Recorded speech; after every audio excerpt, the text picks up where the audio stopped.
Tervetuloa uuden videon pariin. Mun nimi on Moona Lumina ja jos et aikaisemmin ole tälle kanavalle eksynyt, olen tehnyt vasta yhden videon aikaisemmin, niin tämä kanava käsittelee henkisiä, mystisiä, yliluonnollisia asioita, henkistä kasvua ja sen sellaista vähän erikoisempaa settiä tällä kanavalla luvassa. Ja kiitos aivan valtavasti kaikille, ketkä lähetitte mulle sitten sen ekan videon jälkeen hyvää palautetta. Oli ihana lukea niitä. Kiitos kaikille tilaajille, ketkä lähditte tätä kanavaa tilaamaan. Ja sitten uusille toivomus, että jos seuraatte tämän videon loppuun ja tykkäätte, niin laittakaa tekin tilaukseen. Tämän päivän aiheeksi valikoitu tosi vaikea aihe. Se on vaikea selittää. Mä olen videoinut tätä jo monet kerrat ja aloittanut aina uudelleen ja uudelleen. Kysymyksessä on sellainen asia kuin astraaliprojektio. Ja lähdetäänpä nyt sitten ihan kertomaan siitä, että mitä se astraaliprojektio tarkoittaa, koska kaikki ei välttämättä tiedä sitä. Tästä videosta tulee aika pitkä ja mä tulen kertoa tässä omia kokemuksia ja mä myöskin sanoin tähän alkuun jo, että saattaa tulla jotain vähän pelottavaakin, joten jos olet kovin herkkä, niin suosittelen harkitsemaan katsomista. Noin. Okei, aloitetaan. Astraaliprojektio. Aloitetaan nyt siitä, että mikä ihmeen astraali, mitä se tarkoittaa. Ja sitä varten mä olen kirjoittanut tämmöisen pikkupätkän paperille, minkä mä luen tästä nyt ihan suoraan, koska tämä oli hyvä teksti. Ja mä ajattelin, että mä vetäisen tämän suoraan tästä ennen kuin alan puhumaan. Eli sana astraali tulee latinankielisestä sanasta astrum, joka tarkoittaa tähteä. Sana liittyy myös sanaan astralis, joka tarkoittaa tähtiin kuuluvaa tai tähtimäistä. Vanhoissa mystisissä ja filosofisissa perinteissä on ajateltu, että ihmisen hienovarainen energiakeho on samaa olemusta kuin tähtien valo tai kosminen aine. Tähtien valo tai kosminen aine. Tähtien valo on niin hieno. Me ollaan tähtien valoa, tähtipölyä ja tähtien valoa. Joo. Ja siksi siitä on alettu käyttää nimeä astraalikeho, eli oikeastaan tähtikeho. Meillä kaikilla on tähtikeho, eikä olekin ihanaa. Ja oikeastaan siis tämä fyysinen keho, niin tämä on tähtipölyä. Tämä on fyysistä materiaa, tiivistynyttä tähtipölyä. Sekin on jo hieno ajatus. Mutta sitten meillä on myös astraalikeho. Ja se astraalikeho on tähtien valoa. Astraalikeho on semmoinen kulkuväline tavallaan sielulle. Ja sitten kun puhutaan astraaliprojektiosta, niin se viittaa sellaiseen hetkeen, jolloin meidän tietoisuus siirtyy tämän fyysisen kehon keskipisteestä siihen astraalikehoon. Ja se on semmoista hyvin korkeavärähteistä energiaa se astraalikeho. Ja siinä vaiheessa, kun tämmöinen siirtymä tapahtuu, niin voi tuntua niin kuin mulla semmoista tosi voimakasta värinää, putoamisen tunnetta, kohoamista, tai sitten sä ihan vaan tunnet sen, kuinka sun fyysinen keho jää paikoilleen ja sun tietoisuus siirtyy siinä astraalikehossa toisille tasoille. Esimerkiksi mulla alkaa unen ja valveen rajatilassa usein tämä tämmöinen astraaliprojektiokokemus. Eli sitä kuvataan aika usein sillä tavalla, että sielu jättää ruumiin ja lähtee seikkailemaan. Mutta se sielu ei jätä sitä ruumista ihan kokonaan, vaan se astraalikeho jättää sen ja siinä pysyy koko ajan semmoinen yhteys siihen fyysiseen kehoon. Astraalikehon ja fyysisen kehon välillä. Aikaisemmin sitä ajateltiin, että siinä välissä olisi joku semmoinen hopealanka. Mä en ole itse nähnyt tätä ikinä, mutta jotkut ihmiset kertovat nähneensä sen. Ja mä olin sitten aika huolissaan joskus 20 vuotta sitten, kun mä tätä asiaa harjoittelin. Siis tätä voi tehdä tietoisesti, tätä siirtymistä, ja tässä videossa puhutaan siitä muun muassa. Niin mä olin huolissani, että apua, että ei mulla ole semmoista lankaa. Mutta sitten mä kuulin myöhemmin että nykyaikana ihmiset on jo niin pitkälle jotenkin henkisesti kehittyneitä, että sitä hopealankaa ei tarvita. Okei.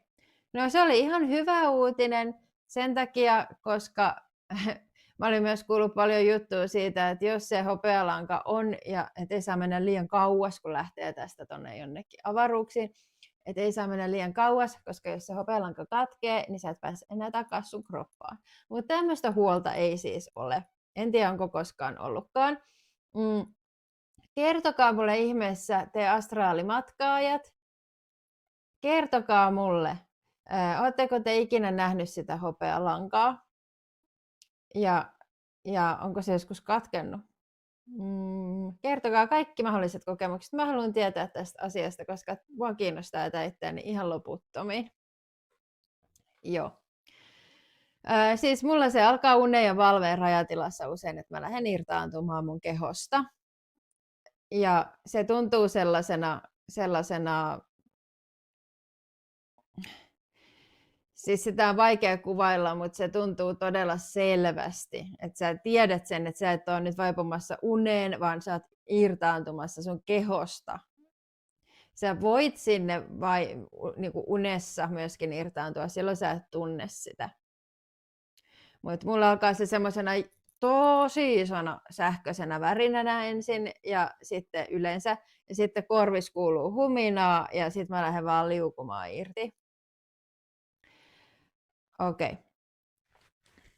Ja sitten kun puhutaan astraalimatkailusta, niin se kuvaa sitä, mitä tapahtuu tämän projektion jälkeen. Eli sitten kun se sinun astraalikehosi on irtaantunut siitä fyysisestä kehosta ja lähtenyt liikenteeseen, niin sä koet kaikenlaisia seikkailuja ja se on sitä astraalimatkailua. Yleensä sä kuljet siellä leijuen. Mä en ainakaan koskaan muista, että mä olisin tuntenut kävelleeni, että se on se tietoisuus, mikä leijuu siellä ilman fyysistä kroppaa. Se on aika jännä, kun ajattelee, eihän me koskaan unissa kävellä. Voi olla, että joskus on nähnyt semmoista kävelyunta, mutta mä en ainakaan muista. Sä voit tarkkailla siellä kaikenlaisia ympäristöjä, sä voit liikkua ajatuksen voimalla, siis sillä, että sä vaan ajattelet, että menisikö nyt tuohon taloon, niin napsa oot siellä talossa. Ja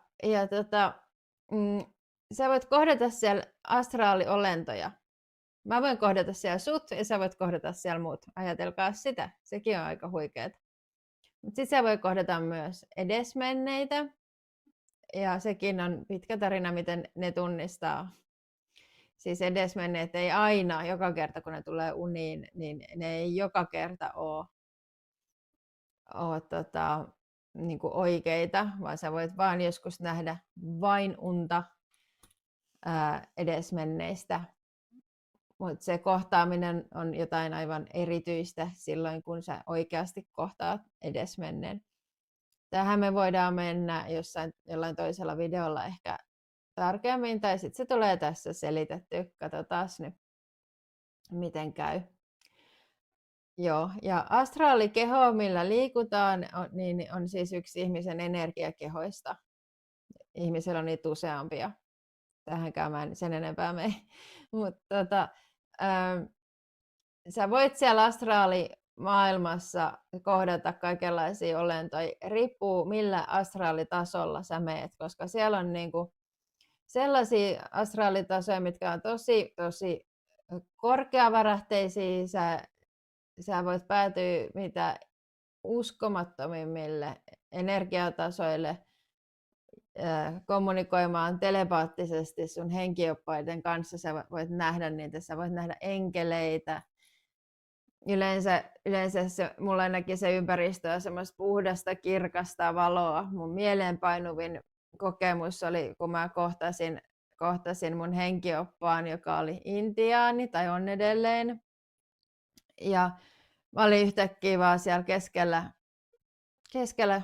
Se oli vaan äärettömän kirkkautta, ei mitään muuta. Ja sitten siinä istui jalat ristissä, siinä mun edessä istui semmoinen intiaanipäällikkö, millä oli rumpu siinä edessä ja mä istuin sen rummun toisella puolella. Sitten se rupesi telepaattisesti viestittämään mulle. Mulla oli silloin rankka elämänvaihe meneillään ja sitten tämä rupesi laulamaan intiaanikielellä semmoista laulua. Siinä oli tietyt sanat, tietty melodia ja tietty rytmi. Ja mä aloin lähdin siihen mukaan. Mä opin ne sanat heti, mä opin sen rytmin heti ja mä lähdin tosissaan siis siihen mukaan aivan innolla ja mun kaikki energiat, värähtelytasot nousi ihan kohisten. Sitten mä heräsin semmoisessa tosi hyvässä energiassa, eli se oli puhdistanut ja parantanut mua, se oli opettanut mulle voimalaulun, niin mä sen asian käsitin. Ja mä muistin vielä sen jälkeen sen. Mulla ei silloin ollut vielä mitään samaanirumpua, mulla oli semmoinen pikkuinen afrikkalaisrumpu, vähän niin kuin semmoinen koristerumpu. Ja sitten sen kanssa sitten soitin ja lauloin. Mä muistin ne sanatkin tietämättä, mitä ne tarkoittaa. Ne oli tutut sanat, tuttu sävel. Semmoinen laulu, mitä mä tunsin joskus entisissä elämissä varmaan 1 000 000 kertaa laulaneeni. Ja sitten mä nauhoitin sen, mä lähetin sen, olisiko ollut mun toiselle isosiskolle ja sitten mun ystävälle Venlalle ja kumpikaan heistä sitten myöhemmin, kun mä joskus 2 vuoden päästä kysyin, kun mulla oli oma puhelin tippunut mereen tai johonkin, niin mereen vissiin se oli se puhelin, niin kumpikaan heistäkään ei ollut sit säilyttänyt sitä, eli mulla meni se puhelimen mukana mereen ja heilläkään ei enää ollut sitä ja mä en enää harmikseni muista että miten se meni, mutta ei se haittaa. Se oli kokemus, joka oli niin mieleenpainuva, että ihan varmasti jäi loppuelämäksi mieleen. Ja se oli korkeamman astraalitason kokemus. Ja se siirtyminen voi siis tapahtua ihan luonnollisesti, että sä nukut todella syvässä unessa, semmoista unta, kyllä te tiedätte, kun ei muista mitään, että on nukkunut niin sikeästi. Niin silloinhan meidän astraalin keho huinii tuolla ties missä. Ja sitten se voi tapahtua silleen vaan just, että sä oot tosi väsynyt ja kroppaa väsynyt ja sä torkut jossain sohvalla ja sitten yhtäkkiä sä lähdet vaan irtaantumaan. Tai sitten se voi tapahtua tietoisesti. Onkohan mulla tää vielä hyvin? Se voi tapahtua myös tietoisesti. Eli se on sellainen asia, mitä voi treenata. Se on aika hauskaa. Siihen on eri tekniikoita. Mä voin niihin palata joskus jossakin vaiheessa. Multa on itse asiassa tulossa unikurssi tässä keväällä, jossa käydään myöskin tämä astraaliprojektio-asia hyvin syvällisesti läpi. Kaikki uneen liittyvät asiat, unien symboliikkaan, tulkintaan, kaikki nämä tällaiset sekä perusasiat että sitten mennään syvälle. Et jos sä haluat oppia unista ja oppia tulkitsemaan unias tosi kunnolla ja toisten unia, niin kannattaa tulla sille kurssille. Siitä saa tietoja multa esimerkiksi Facebook Messengerin kautta. Se on aika semmoinen hyvä. Viikonloppuisin mä en välttämättä vastaa, mutta muutoin kyllä saa joka päivä kiinni. Ja mä pahoittelen, joku just laittaa mulle näköjään viestejä. Joo. Sitten sä voit astraalimatkailla tietoisesti meditaation aikana. Kaikkea siihen pystyy. Se pitää olla tosi syvä meditaatio transsissa.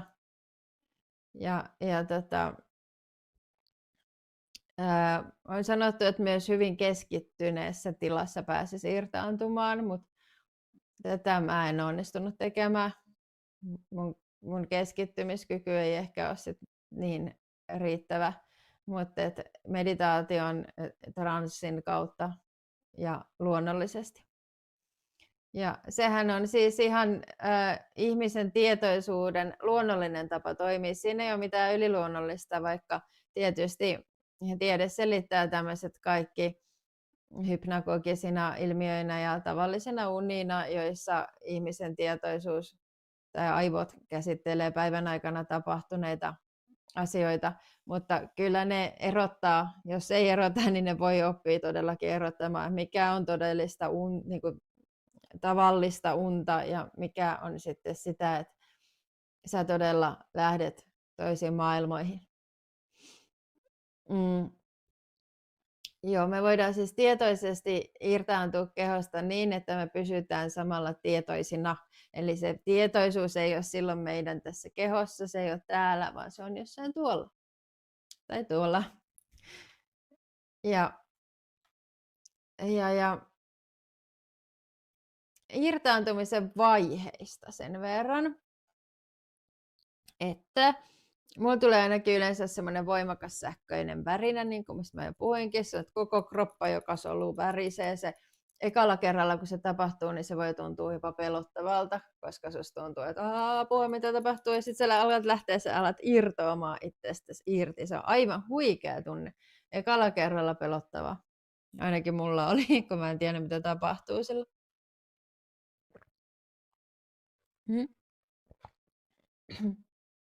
Noin. Puhuu niin paljon, niin täytyy juoda vettä välillä. Jotkut kertoo paineen tunteesta otsalla. Mä en muista sellaista itselläni, mutta sitten yksi on humina korvissa, ja se mulla on yleensä ollut aika kovaa. Ja sitten just se leijumisen tunne hommeli siinä. Jotkut näkee sen jälkeen oman kehonsa ylhäältä päin, jos jää siihen ihan ylös hillumaan. Ja sitten voi myöskin lähteä jonnekin ihan muihin sfääreihin. Paluu tapahtuu aika yksinkertaisesti, että siihen samalla tavoin kuin liikkuminen siellä astraalimaailmoissa, niin se tapahtuu siis ajatuksen avulla, niin sä pystyt myös ajatuksen avulla palaamaan takaisin sun fyysiseen kehoon. Silloin kun sun huomiot kääntyy takaisin fyysiseen kehoon, niin sun tietoisuus tulee mukana ja vetäytyy sitten siihen. Ja sitten tietysti, jos on joku semmoinen ärsyke, mikä vetää fyysiseen kehoon takaisin, se voi olla vaikka joku äänikosketus, kehon liike, herääminen muuten vaan. Ja sitten tunteen voimistuminen, eli esimerkiksi jos sä säikähdät yllättäen tosi paljon jotain, niin sitten tapahtuu silleen, että sä oot takas omassa kehossasi. Ja sitten on ihan se semmoinen luonnollinen sykli, että kun sun unes syvenee ja sä irtaannut, niin sitten jossain vaiheessa kokemus vaan päättyy. Ja tietoisuus palaa kehoon itsestään, eli mitään semmoista hätää ei ole, että joku hopealanka katkee ja sitten sä et pääsekään enää takaisin. Silloinhan me puhuttaisiin kuolemasta, mutta tämä ei ole vaarallista astraalimatkailu. Tai on se vähän. Mä toivon, että kukaan ei niille matalille energiatasoille lähde, mutta semmoisiakin matkailijoita varmaan on. Mutta se ei kannata. Mä oon niille joutunut vahingossa, en koskaan tahallisesti. Mutta ne on siis sellaisia tasoja, joissa se energia on hyvin, hyvin raskasta. Siellä on voimakasta kauhua, vihaa, pelkoa, inhoa ynnä muuta. Ja ne tasot on erittäin matalavärähteisiä, niin kuin mä jo sanoin. Mä kutsun niitä niin kuin pahimpien mahdollisten painajaisten tasoksi, sillä sitä ne on. Tiedättehän te varmaan kaikki tietää sen tunteen, kun unessa joku tunne, vaikka pelko, kun se voimistuu sellaiseksi pakokauhuksi, kun sä aistit vaikka pahan, ja se voimistuu semmoiseksi pakokauhuksi, mitä sä et ole koskaan elämässä tässä fyysisessä maailmassa kokenut, tai viha, miten se niin kuin mitä sille tapahtuu, niin nämä maailmat on täynnä niitä negatiivisia tunteita. Ja sitten jos sä päädyt niille tasoille, niin siinä voi käydä niin hullusti, että tulee vedettyä ne tunneenergiat, kun ne on niin voimakkaita, niin sä vedät ne siis tähän niin kuin päivätajuntaan herätessä mukana ne energiat. Onko teillä käynyt niin? Joku sulle rakas ihminen vaikka tekee jotain tosi inhottavaa sulle unessa. Tässä puhutaan kyllä nyt tavallisesta unesta, mutta jos on semmoinen, niin siinäkin niin jo tulee se sellainen, että kun sä heräät, niin vähän ikävä olo. Mutta sitten kun mennään näille ihan niin kuin astraalimatkoille ja puhutaan niistä tasoista, mitä sieltä löytyy, niin sieltä löytyy sitten syvimmät syöverit. Ja nyt tulee semmoinen kohta taas, että sanon, että nyt on sen verran pelottava juttu, että ei ole alle 18-vuotiaille tarkoitettu. Mä kerron oman kokemuksen ja mä en halua, että ihmiset alkaa pelkäämään. Mä en kerro tätä sen takia, vaan mä kerron esimerkkinä, kuinka voimakas kokemus voi olla. Eli siitä on vuosia aikaa. Mä asuin semmoisessa puukerrostalossa. Ja meillä oli seinälle laitettu nauloilla kiinni, siis naulattu semmoinen tosi iso painava ryijy. Siis se oli tosi iso, se oli semmoinen samettinen, missä oli jotain näitä Kiinan valkoisia tiikereitä ja sitten siellä ylhäällä oli semmoinen puulista, semmoinen ohut puulista, minkä kanssa se oli sitten isoilla nauloilla seinässäkin. Mä itse näin, kun se naulattiin siihen seinään kiinni ja voin vannoa, että se oli hyvin tehty se työ. No, se oli siis se lähtötilanne. Ja mä nukuin. Ja mun unessani, siis huoneessa ei oikeasti, siis valveelämässä, todellisessa elämässä, niin siinä ei ollut mitään tauluja siinä huoneessa, mutta siis mun unessa siinä oli tauluja. Ja sitten mä tunsin semmoisen voimakkaan, näkymättömän, pahan voiman. Ja se eteni niin kuin seinän vierustoi pitkin se paha voima. Ja aina kun se oli taulun kohdalla, niin se taulu tippui alas. Joka kerta taulu rämähtää alas. No, sitten se kääntyi, tulee toista seinää. Ja se meni just sen muotoisesti, miten se huone menee, missä mä nukuin. Ja sitten se tuli tätä seinää. Tällä seinällä oli se ryijy sitten. Ja mä nukuin tässä. Seinän vieressä oli sänky seinässä kiinni se ryijyn alapuolella, mikä oli kuitenkin korkealla, että mä en koskenut siihen millään tavalla. Ja mä pelkäsin hirveästi siinä unessa, että mitä lähemmäs se tuli, kun mä tiesin koko aika, että se tulee. Ja pikkuhiljaa mua lähemmäs tiputti taulut mennessään, niin mä tiesin, että se tulee niin kuin pian mun kohdalle. Ja sitten kun se tuli, niin arvatkaa, se ryijy sieltä seinästä, niin se tipahti sieltä alas. Eli ne naulat jotenkin tuli sieltä seinästä ylös ja se rysähti se tiikeri, ryijy, hässäkkä, mä en tiedä onko se nimi ryijy, seinävaate, niin se tuli mun päälle. Mä jäin sinne alle ja mä kiljuin, koska mä heräsin siihen. Ja mä oon miettinyt ja pyörittänyt tätä mielessäni niin paljon. Ja mitä siinä oikeasti tapahtui? Koska mä en voinut siihen ryijyyn koskea, se oli sen verran korkealla. Ne naulat ei lähde niin vaan seinästä irti.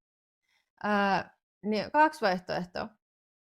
Joko siellä huoneessa oli oikeasti jokin olento, mikä ei ollut niin kovin korkeavärähteinen, tai sitten toinen vaihtoehto on, että mä toin itse sieltä astraalitasolta, kun mä pelkäsin niin paljon siellä, että se oli niin intensiivistä se kauhu siellä matalalla astraalitasolla, jolla mä olin käymässä. Niin ehkä mä onnistuin aiheuttamaan telekineettisen reaktion. Tämä nimittäin on sellainen asia, että se saattaa olla mahdollista. Siitä on puhuttu paljon, että pystyykö ihminen omilla todella intensiivisillä tunnetiloillaan aiheuttamaan sytyttää vaikka tulipalon, niin kuin siinä Carrie-elokuvassa, jos olette nähnyt. Niin mä en vieläkään tiedä tähän niin kuin sitä oikeaa vastausta, mutta mä oon miettinyt sitä, että mä saatoin aiheuttaa sen itse omalla mielelläni, mikä on aika hurja ajatus sekin. Mutta tosi kiinnostava, että jos ihmismielestä on tollaisen. Joo, no se oli se tarina. Toivottavasti kukaan ei menettänyt nyt yöuniaan tämän takia. Se oli se tarina ja mitään pahaa ei kuitenkaan tapahtunut, paitsi pelästyminen.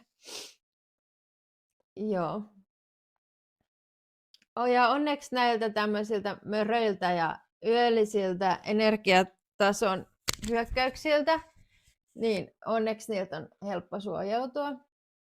Ja niiltä suojaudutaan yksinkertaisesti virittämällä se oma energia sinne mahdollisimman korkealle valon taajuudelle ennen nukkumaan menoa. Tähänkin on jos jonkinlaisia ohjeita olemassa. Yksi on kiitollisuus, kun ajattelee kaikkia asioita, missä olet kiitollinen ennen nukkumista. Se toimii myöskin vaikeaan unettomuuteen, josta on joskus kärsinyt, niin vieläkin on huono uninen, niin kuin varmaan naamasta näkyy, mutta se kiitollisuus toimii joka tapauksessa. Ja nyt vähän ehkä aihe karkas. Puhutaan nyt semmoisesta yksinkertaisesta jaottelusta. Eli mä puhuin nyt, että on tosi matalia tasoja ja sitten on korkeita tasoja. Mutta sitten tämä on tosi sekava, tämä videon vaikein kohta selittää nämä tasot, kun ne vähän vaihtelee.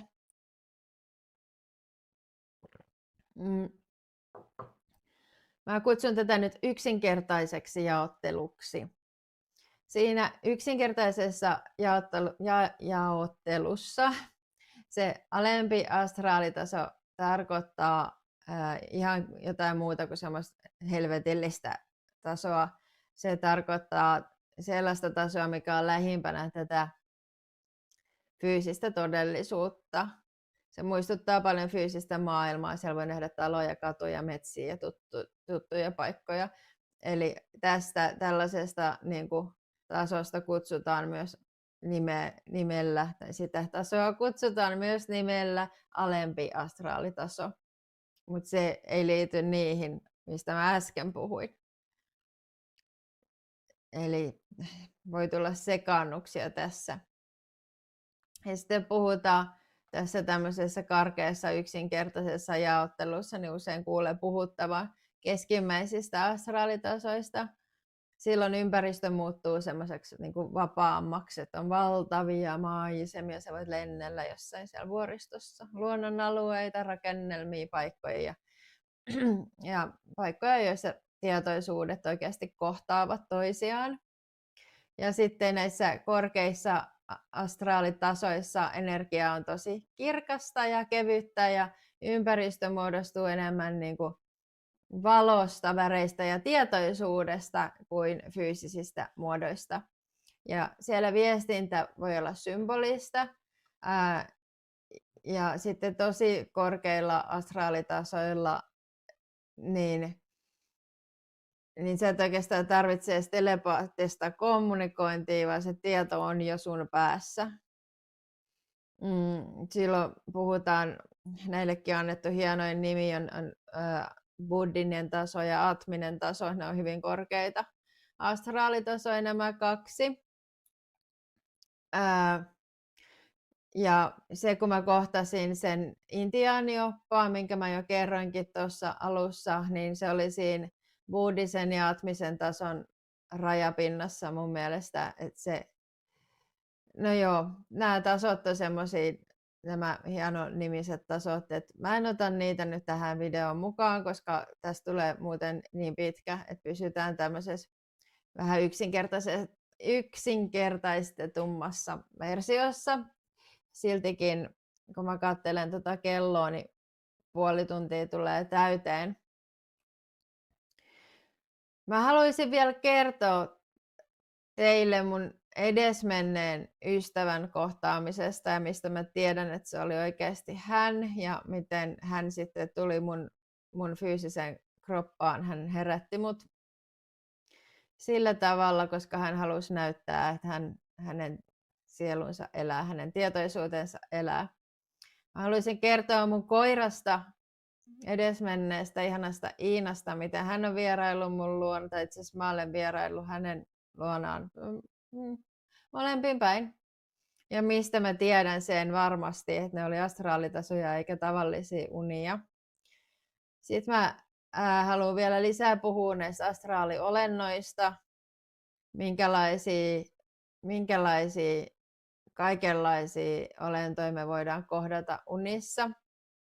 Mä haluan kertoa yhden kauhistuttavan kokemuksen, kun mä olin irtoamassa ruumiista ja kropasta ja mua sitten odotti siinä vieressä olento, minkä äänen mä vaan kuulin ja loppujen lopuksi mä en uskaltanut siitä irtaantua.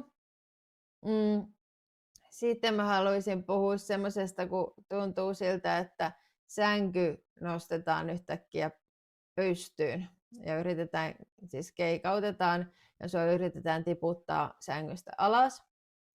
Tämäkin liittyy näihin astraalikokemuksiin, siihen kehosta irtaantumiseen, mutta sekin on aihe erikseen. Ja sitten mä haluan kertoa teille, että miksi ihmiset yleensä haluaa sitten lähteä kokeilemaan näitä astraaliprojektia juttuja ihan tietoisesti, siitä puhua. Sitten mä haluan puhua nukutuksesta, rajatilasta, kehosta irtaantumisesta niin kuin siinä yhteydessä, kun sä oot nukutuksessa tai kun sun sydän pysähtyy. Että mitä silloin tapahtuu ja omia kokemuksia nukutusten aikana.